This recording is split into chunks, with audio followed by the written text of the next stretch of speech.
Okay. Okay. And we are streaming. Good afternoon, everyone. It is Angie Atkinson, and I am here with the lovely and talented Lise Colucci. Lise, welcome back. Thank you. Always my pleasure to have you. So Lise and I today are a little late. All my fault. Don't be mad at Lise. Totally mean it. Oh, and I hear myself talking. That's never good. All right. So as we're waiting for everyone to pop into the chat, again, I apologize for being late today. I had a couple of technical difficulties. Today we're going to talk about how to deal with a narcissist when you're stuck. You can't leave, you can't go no contact. What does this look like? Now, keep an eye on the chat for our mod squad, and you'll see Severine will be popping in some reminders for you and some information on how to get in touch with us from here and to be in the streams with us. All right, so Lise. Yes. How are you today? I'm good. Turn down my volume. I'm like, why is it so quiet? Yeah. Can you hear me okay otherwise? Yes, you're fine. It's me. Okay. Yeah, got it. We're good. Right on.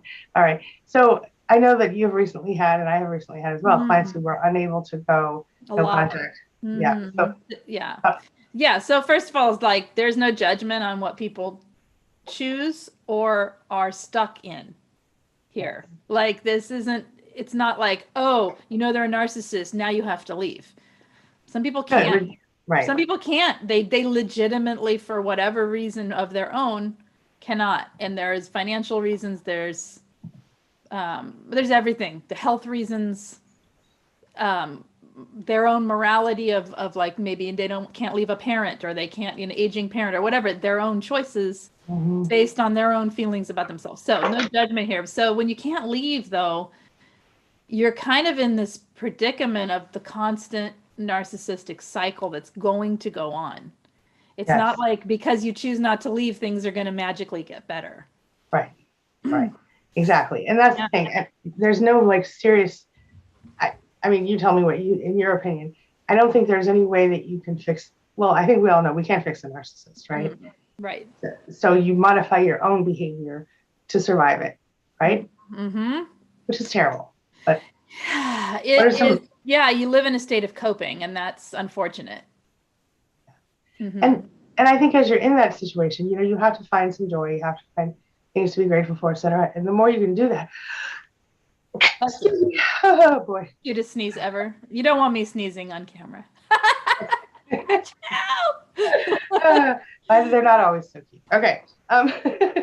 Anyway, but the thing is, what were you saying? Okay, so what I found before I left is I was able to focus on things like, I tell you guys all the time, 10 things you're grateful for, 10 things or 3 things you love about yourself, right? And so like if you can do things like that, and you can learn how to kind of edge around the narcissist a little bit, it can be better. But it's never, ever going to be what you deserve. Exactly. And self-care becomes your foundation that you need. Well, we all need that as a foundation, but it becomes critical, that you find a way to have self-care in your life for whatever that means for you, that helps you feel like a human being and feel good about yourself. One thing I notice, and one thing that happens, is there's a fusion in the relationship, enmeshment, whatever you want to call it. I like the word fusion because it gives me an option to unhook. Enmeshment feels really sticky and hard to get out of, to me, just the word itself. But the word fusion to me means, I have a choice here to manage the situation as I need to, and then apply some self-care and be my own person. On my own time, in my own space. When you're with them, no, they require that fusion that enmeshment in order to get the supply they need. Right. Exactly. And it's really, it's a horrible thing to be in, but you can sit around and say what I'm saying right now. This is the wrong thing. I shouldn't be saying this, but I know how you feel. That's all I'm saying. But what I could say is this: if you look at the situation from the most positive possible perspective, now, listen, if you have the ability to leave, listen to me, okay? It does not going to improve, but you can, like we're talking about, kind of change it around a little bit. So for example, one of the things that I think is the most important is to recognize what I just said. You cannot change, or what I said earlier. You cannot change the narcissist, period. Okay? Like they will change if they want to change, but they don't. They don't, by nature of their disorder, they don't want to change. They don't think anything is officially wrong with them, right? Effectively wrong. I mean, so you have to understand that they are what they are, what they are, what they are. And that means the only thing you can change is your own perception of the situation and your own way to deal. So, you know, you can be as friendly as you want to be to the narcissist and as kind as you want to be, but you can't trust them any further than you can. Right. So some narcissists, you can't have any expectations on them for anything in return at all. It's not a reciprocal relationship. It's a tit for tat often, if you're lucky with them, or it's just plain for them. It's mostly, yeah. And I think if you come into it with, okay, like this person's my job almost, or a second job or third or whatever, this person, they've become, if you're going to even find any peace at all, you're going to have to serve them in whatever way they want you to serve them up to a point, right? You're not, like Lise said, you can't expect them to do anything for you unless they choose to do it for whatever reason. Sometimes they will because they're altruistic or because they want everyone in the neighborhood to think they have the, best diamonds or, but there are ways that you can manage their behavior by, I don't want to say manipulating them. Well, it's kind of what it is. Kind of what it is. I mean, it's kind of, it's not, you're not manipulating it for ill will. You're not manipulating them to hurt them, to win, right? To hurt them, to hurt other people, to get attention for yourself. You're manipulating a situation to help diffuse some of the behavior and to help manage the situation. It's exhausting, you guys, if you're in it, and that's where, like, I think it's respond, don't react, observe, don't absorb. Angie looks like she froze, so I'm gonna keep talking because she's having some technical stuff, so I'm just gonna keep talking until she comes back. One thing that happens when you are doing this, where you're trying to manage the situation, and it is a form of manipulating the situation, if we're honest, right? We then have a need to have like a connection or like an attachment to the reaction. The thing is, if you're going to manipulate the situation or have like, say they're really controlling, and so you come in and you're like, you're right, we should do that. And you're only saying that so that they'll shut up and do the thing and then be done, and you can just be over it and move on to the next thing. You don't actually mean it. It's manipulating of sorts, right? We've got to separate then at that point from our own reaction to it, because otherwise then we're entangled with it. So it's sort of like at that point you go, shoo, done. Okay, what was it I was working on? Where's my life? Where am I focusing? It's not about together, happy couple relationship. It's about managing and staying on top of it. I agree with that. And I don't know how much I missed. My internet's in and out today, so. Yeah, I did keep talking, and I explained that if you freeze, I'll keep talking and hopefully stay on track. Yes. I don't know what's going on with it, but anyway. All right, thank you. I heard some of what you were saying, of course, and I know that there is, like, there are a lot of things. So I've written articles about it. We've both done videos about it. So I want to bring up the Achilles heel. Have you brought that up yet? Mm-mm. So the Achilles heel of a narcissist, in my personal opinion, is that they genuinely do believe they're better than us. Oh, yeah. They're smarter, everything else. And so if you were the sort of person who needed to use that for whatever reason, well, then you would use that like this. Number one, always let them be right. Doesn't matter, unless it's going to physically hurt you or someone else to do whatever it is they're saying or to have whatever. Unless there's a physical issue or something that's going to cause permanent damage, let them be right all the time, okay? Because it's not worth it, because you can be right. Even if you are right, they'll find a way to make it all your fault anyway, whatever happens, okay? So that's one thing. And another thing I would say is that, let them think, and when we're talking about a male narcissist, let them think they're the hero, right? When we're talking about so like if they take out the trash, oh my gosh, thank you. You are my hero. Okay? Yes. Not kidding. Not yet. Mm-hmm. Yeah. With women, the female narcissist, things like, how much better they are than other females around them. Oh yeah, you were the best. Oh my gosh, I can't believe how beautiful you were in the right. room. Oh my gosh. Yeah. Like nobody even held a candle. It was like a shining star. Yeah. Tiny star. I have a necklace of a star right now. Just to remind you. Whatever it is. And also things like just anytime you can say they're better than someone else, including yourself, but try to mostly focus that on the outside as much as you can. Anytime you can lift them up in any way. If they get a raise at work, you throw a damn party, not really, but make sure to celebrate whatever they've done, any accomplishment. Don't share any of your own. Yeah. Yeah. Yeah. They'll think you're trying to brag or take attention away from them. Well, and also if you're sharing your own, you're giving them power to destroy what you feel good about. And they will. Or they'll try. So it's not about don't share your own and then have to repress your life. Share your own we have to create circles of safety outside of the relationship. Right. So your friends, family, a coach, a therapist, whatever is your circle of safety outside of that relationship. That's where you share, hey, I got a raise. And then we go, right on, like that's, yeah. Yeah. And if you're in a situation where you're not really allowed to have friends, which does happen, whether that's because they make you uncomfortable or they make you feel, weird about the people around, or they specifically say, don't bring these people around, right? Mm-hmm. Whatever the issue. Like Lise said, come talk to us or go into the support groups, find people online that you can connect with, within reason. Don't connect with anyone too much to the point that, how do I put it? I think you should try to connect with people you trust, period. Exactly. But like I said, I know a lot of people are stuck out there, especially since COVID happened. I've heard more and more people just completely isolated. And in those cases, the internet can save your life, y'all. I'm just saying. Yes, it can. It's a phone call. Yeah. Phone call. Yeah. Texting, anything. Yeah. And just knowing that you're not alone.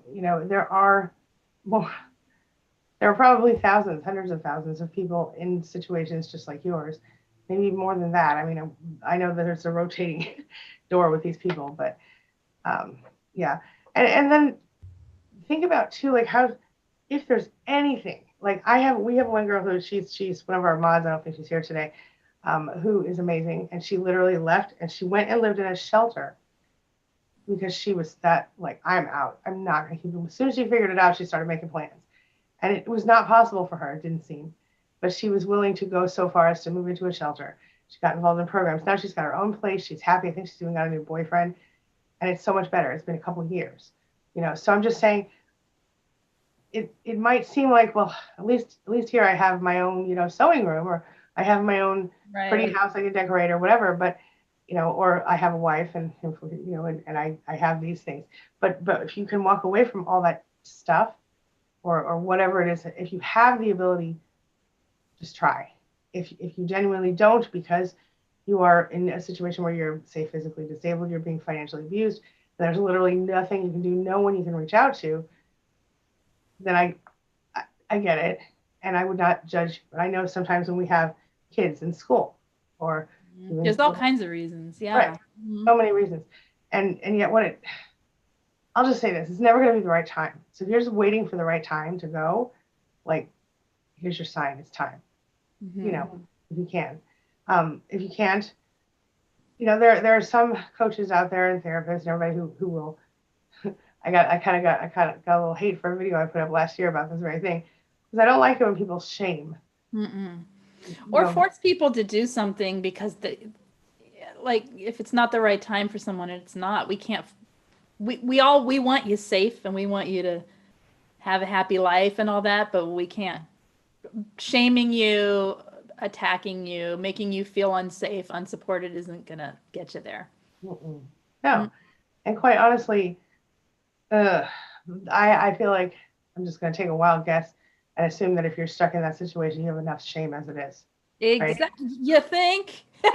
Yeah. Because yeah. It's not, yeah. It's because because you know what? I have to say across the board of everyone I've talked to who is either staying, can't leave, or is really struggling to get out and can't figure out why they can't, they know what's going on. They understand the situation. They know everything about narcissism. They are just for whatever reason of their own, stuck in the situation or choosing to stay in the situation and manage it as best they can. And I don't want to say like that I 100% think that is the best thing for them. I don't. But at the same time, I'm not judging, right? It's not, Right. yeah. You never would, because we've all been. It doesn't work. Doesn't help. Right. Yeah. I think you and I both probably at some point felt like we were stuck in our situation. Oh, I have been stuck. Yeah. Have I? Yeah. Yeah. And that's the thing. It doesn't, we just know that you're safe with us, with listening. group. Yeah. Because it seems like one thing that can help, or one thing that may be a good suggestion, plan as if you are going to leave. Yes. Do the planning. Even if it's all up here. If you're afraid to write it down, or if you're afraid it'll get found, just up here, do the planning, daydream it. Yes. Plan it. Doesn't mean you works. have to do it. Okay. Right. Don't and then maybe in 5 months or 4 months, reassess your situation. And if it's not the time, plan again. 100%. Talk it through. That yeah. I love this. Go so far as to look at apartments online. Oh yeah. It's like fun. Imagine your stuff in that apartment. Where would you put this and where would you put that? Mm-hmm. Right? Because visualization is one of the ways to attract what you want. Mm-hmm. Right? And so, I mean, I'm not going to go all law of attraction on you, but there is something to it, y'all. Vibrate carefully. That's right. Yeah.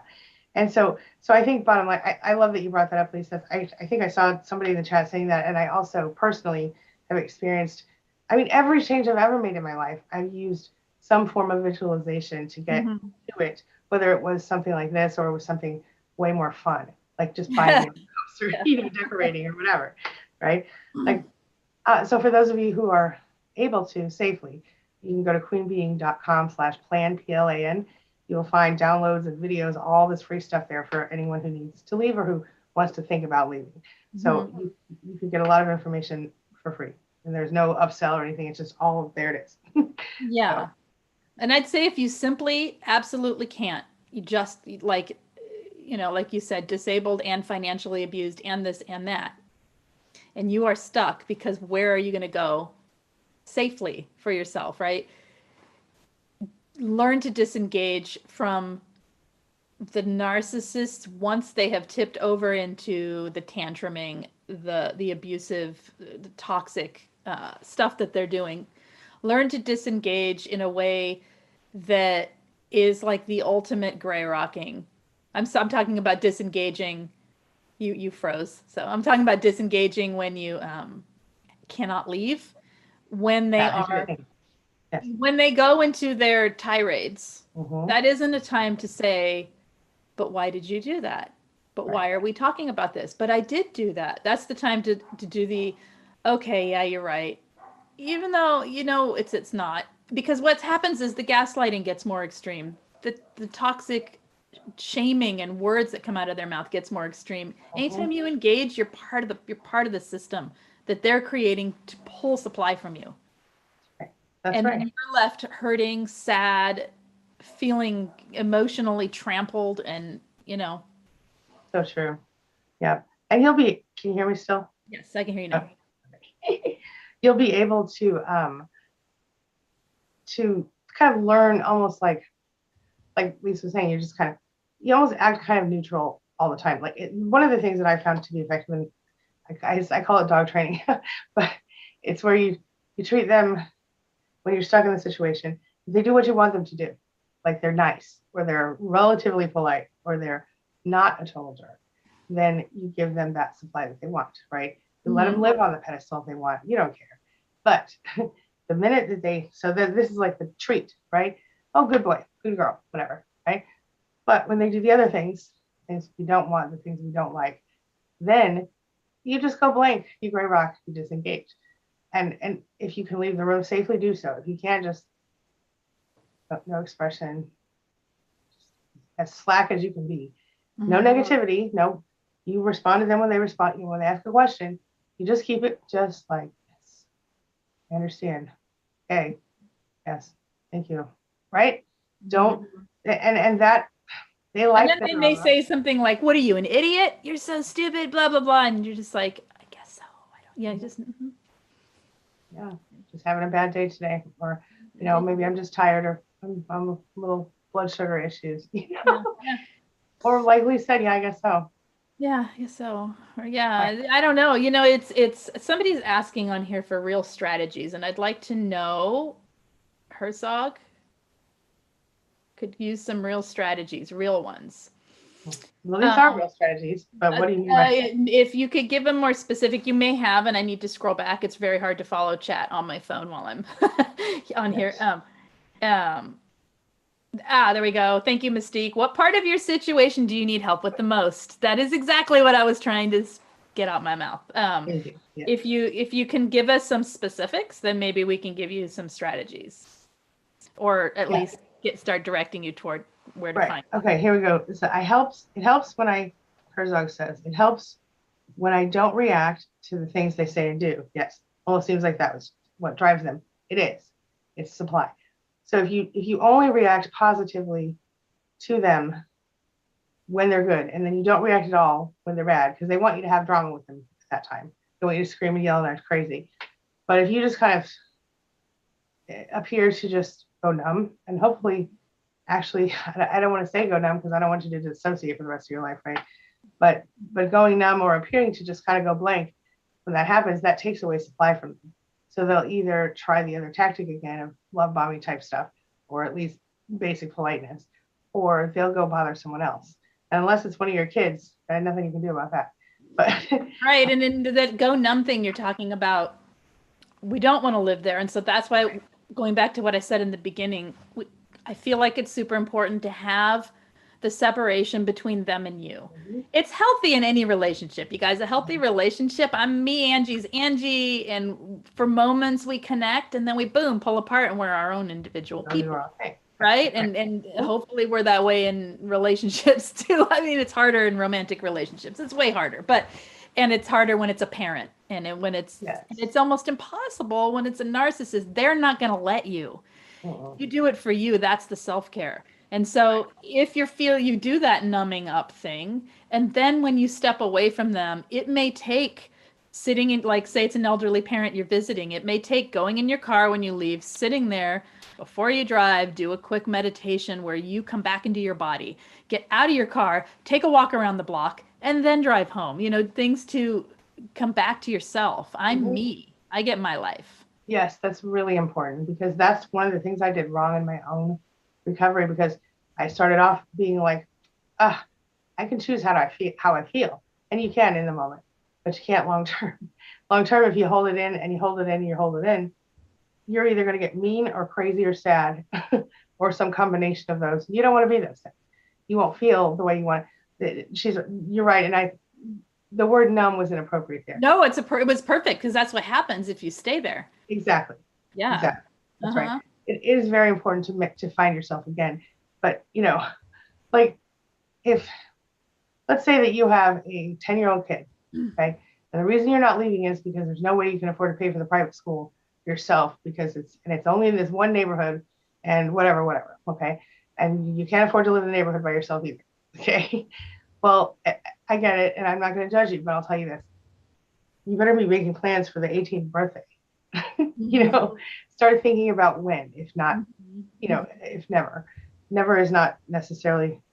And if you're physically disabled and you're being financially abused, physical disabilities can get you to the doctor.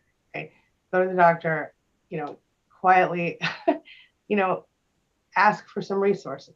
You would be surprised what's out there, and do your research and start to reach out to people if you really need to get out. If you are in a situation where you're being physically abused, like, call 911 the next time they do it. Every time they do it, and hopefully eventually they'll either get tired of being in jail, or they'll get stuck there, or they'll just dump you because you keep calling the cops on them. And I know that sounds terrible, but there are resources out there for you, for most everyone on some level. We could probably have. And it, unfortunately, sometimes isn't ideal. It's not, and it's not going to be. That's the thing. There's never going to be the right time. There is no right time. No, there isn't. There's always something. Right. Let's see. Do we have any more from Herzog? So I keep missing pieces of chat when it loads. Yeah, I know it jumps, doesn't it? Yes. Somebody else had something too that I saw. It was Kelly Starlight. I missed the beginning of it. Kelly, my success was evicting him. Surprise. Wait. Good. It's talking about leaving the narcissist, but then a year later, I'm having trouble healing. I can't seem to get moving in my life. I'm supposed to be glowing up, and I've lost my job, etc. I feel worse than before. Well, you're not the only one who goes through there's ups and downs in everyone's life in general. But of course, when you throw through the narcissist out, so now part of you is probably going, oh, oh gosh, I really need that money now. I really need this. It was better before. I could have put up with it. At least I had the things or the whatever. Right.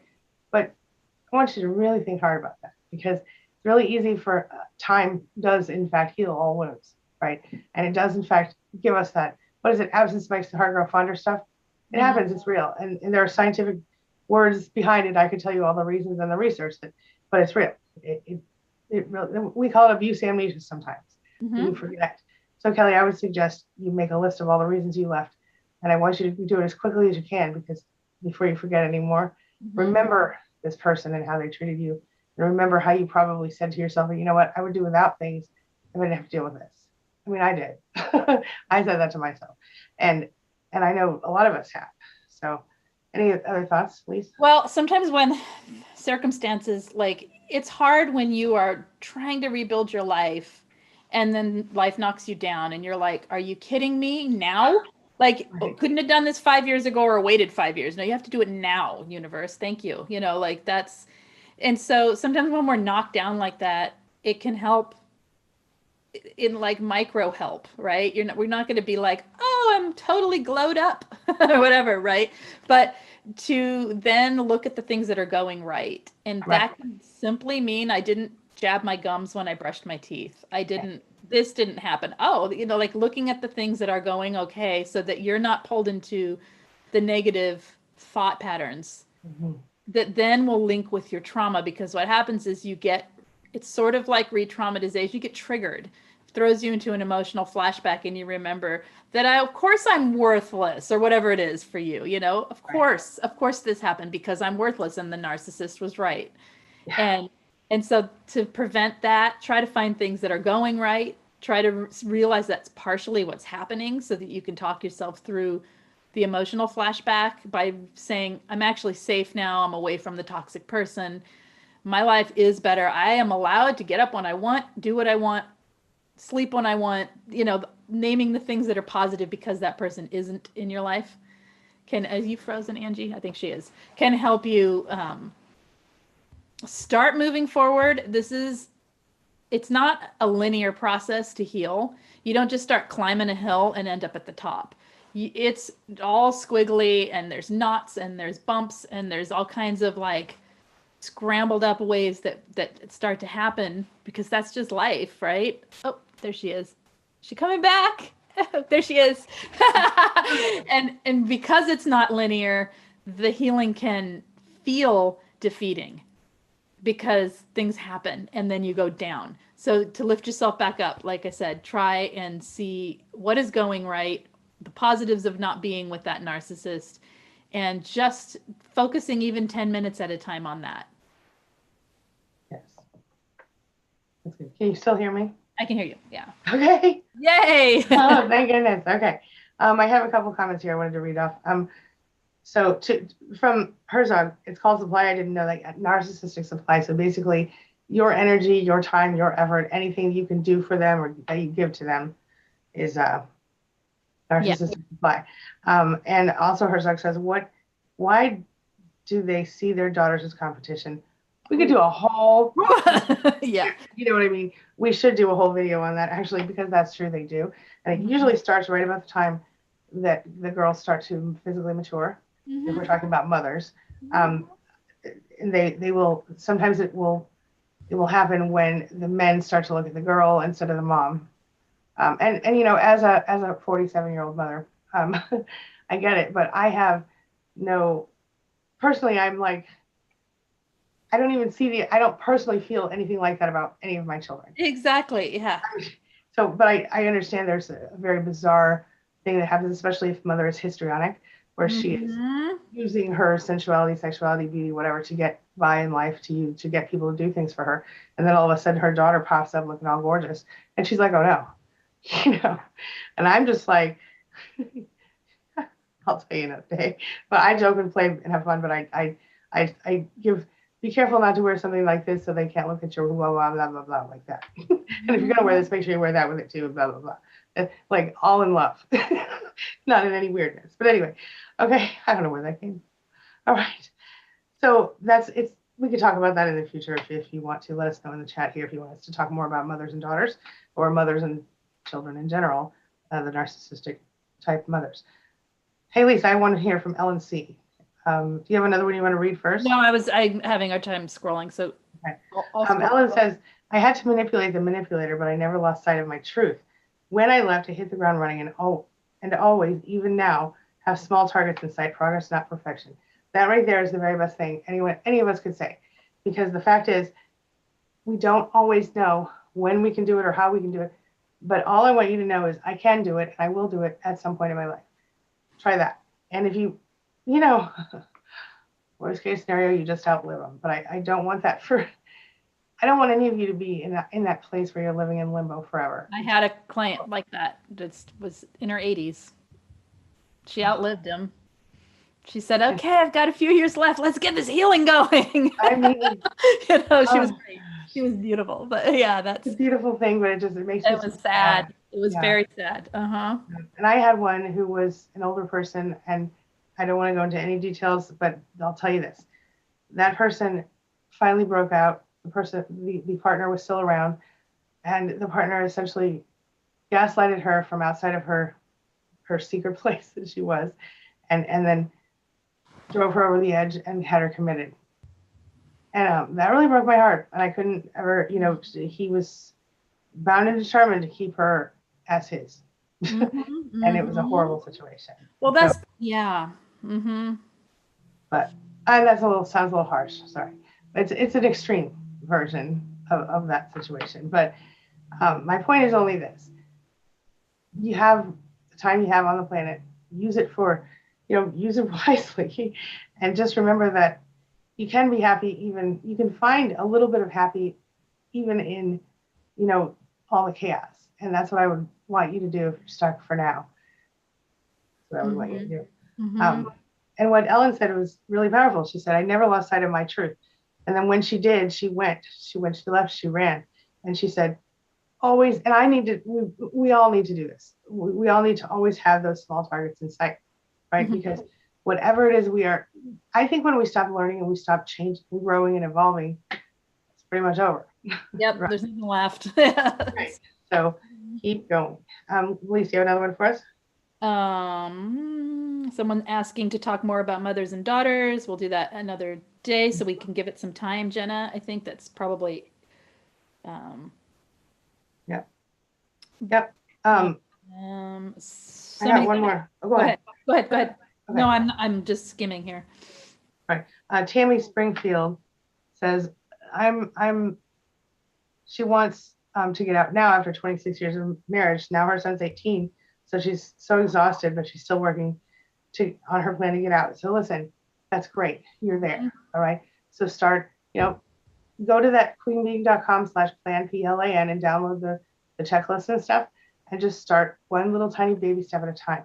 Mm-hmm. Look at apartments or houses online. Imagine you putting your stuff in there, or what you would put there, or how you would decorate each room, or whatever, and start and just look around, because it seems so silly, but it's kind of like a vision board, right?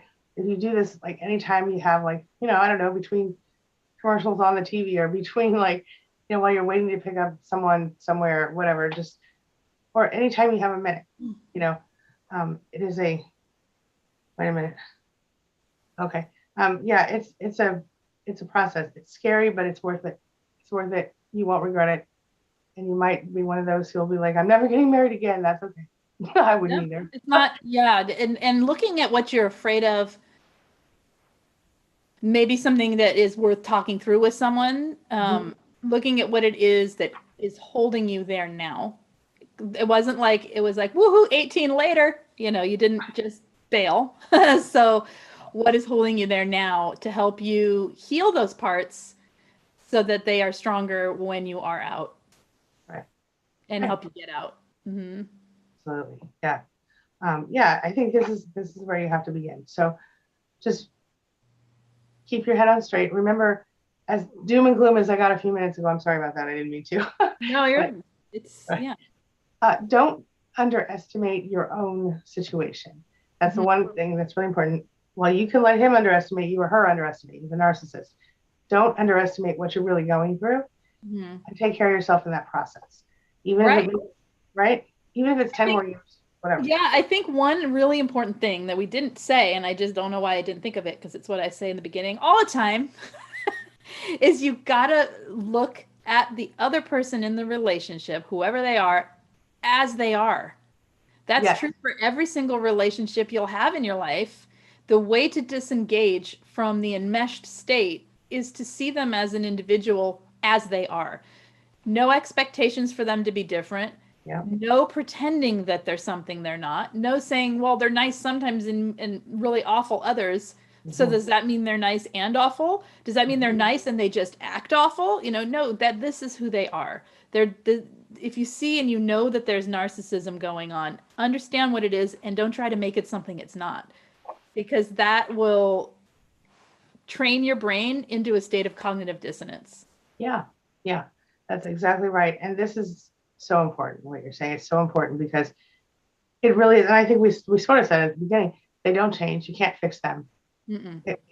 No one can fix. I like to call it like, I see your limitations and I accept them. Mm-hmm. I do the same for myself. Right. I see who you are and I accept it. That doesn't mean I like it. It doesn't mean Right. I want it around me. It doesn't mean it's healthy. It just Right. means I can see it with honesty. And I'm not going to frustrate myself by trying to change it. Mm-hmm. Because when you let go of the need to fix them, because they are unfixable by you or anyone else, only themselves, if they choose. They don't usually, but just nothing, you're just wasting your energy. So like I always say, when what can you control in any situation? You can control your perception, you can control maybe the little space around you. You cannot control another person, Mm-mm. no matter how much you try. And even though they seem to effectively have caused some sort of control over you, essentially they can't control your head, your mind, your heart. I mean, they can a little bit sometimes, but I never was able to be fully controlled. That's probably why I was so miserable. but just let them think whatever they want to think, because their opinion will not change no matter what. Let them think whatever they want, and just you do you as much as possible. And if you're one of the It's lucky, all about control, right? They need to control the situation. So they're going to do anything they can, even if they know they're wrong, to stay in the seat of control. that's right. Mm-hmm. Right. I think that's a good note to end it on. I would say this one more thing. If you're one of the lucky ones and they just leave all the time and you never know when they're coming home or whatever. Oh, she froze right before the punchline.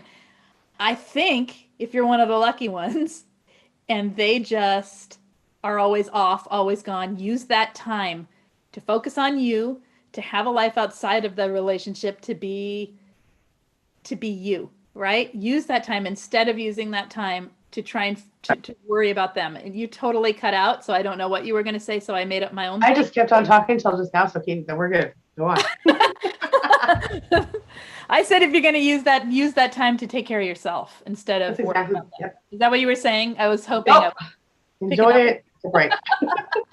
Yeah. Silent treatment. Called Thank you. mind melding, guys. Okay. I love it. Okay. Speaking of which, I know my schedule is Yes, very I have full. to go. How is yours? Do you have any? Okay. Yeah. Do you have any openings right now in your? I do have openings in my schedule throughout the week. Yes. You left. Okay. And then don't forget about group coaching, which is so much cheaper and so very supportive, full support group situation. Yes. 2 or 3 a week. How many, please? 2 or 3? 3 a week. Three And, yeah. face-to-face per Tuesdays, week. Thursdays, 4:30, and Fridays, 11 Pacific. You guys do Zoom or what do you do? We do Zoom. Zoom. We do Zoom. Yeah. And then she's got one-on-one appointments available. People who are in group coaching also get a discount for one-on-one. We do. Right? Yeah. Mm-hmm. Yeah. Plus you have your ongoing group message throughout the week. So make sure you check that out if you are interested, or just reach out to Lise directly and she can help you with that. Anything else for today, Lise? Oh, just take care of yourself. If you guys are in these situations that you are what you have. So take care of yourself. Know that you're not alone. You're not alone. Yeah. Yeah. Thanks, Lise. We'll see you next week, guys. See you next week. Bye.